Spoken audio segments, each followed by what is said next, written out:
too, felt safe and consoled and empowered, night after night, dwelling in the constant light of love and acceptance. Yet there were other messages I was receiving as a child that contradicted this deep and growing understanding that all humankind is connected by the energy of love.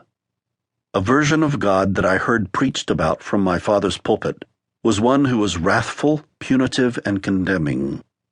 All around me, I saw people who were marginalized and suffering, in particular African Americans, and I often struggled with a sense of inner confusion that left me feeling isolated, unknown, and unknowing. There was another image I encountered during those years that only emphasized for me the conflict between these differing experiences of reality. One summer afternoon, I wandered into my parents' bedroom while they were away. On a table by the window lay the family Bible. The stories inside were illustrated with exquisitely detailed etchings in all the colors of the rainbow. I loved leafing through the pages and looking at these pictures, except one day when I landed on the pages of the book of Revelation. There was a glorious green field filled with people, but beneath their feet the ground was opening up to reveal the orange flames of hell, reaching upward to consume all those who had not been saved. The field was crowded with men, women, and children, some of whom were being lifted up toward light-filled, billowing clouds. These people were supposedly Christ's elect. Others had flames lapping at their ankles and expressions of horror on their faces.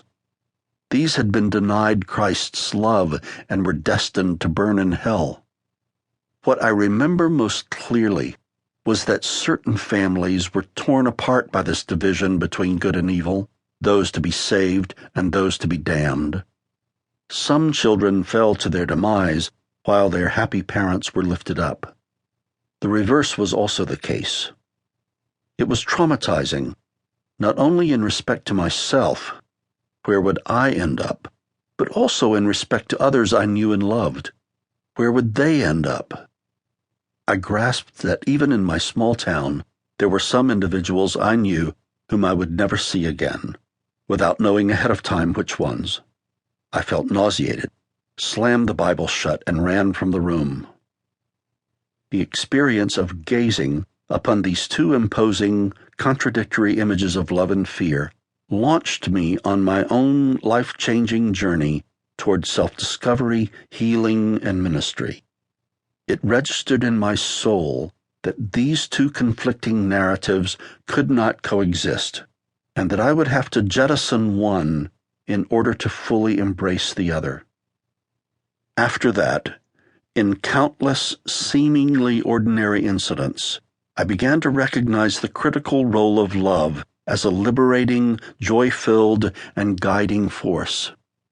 This growing awareness embedded in me an unshakable certainty that within each and every human being there lives a core of love and goodness.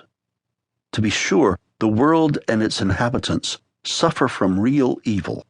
Yet, at the same time, the world is not divided into persons who are good or evil, blessed or damned. Rather, each of us carries within us a core of sacredness that no evil can damage or distort. We have the ability to change the course of our lives when we become aware of that core of sacredness, which I call the Beloved, and begin to live with it as our guide.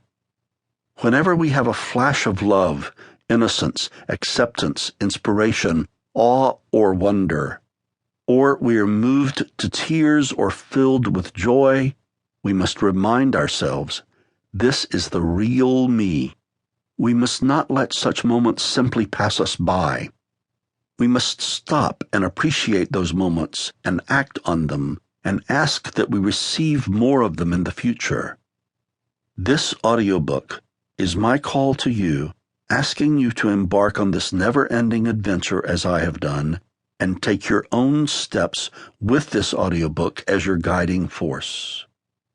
Beneath our wounds and resentments, our fears and insecurities, our neediness and addictions,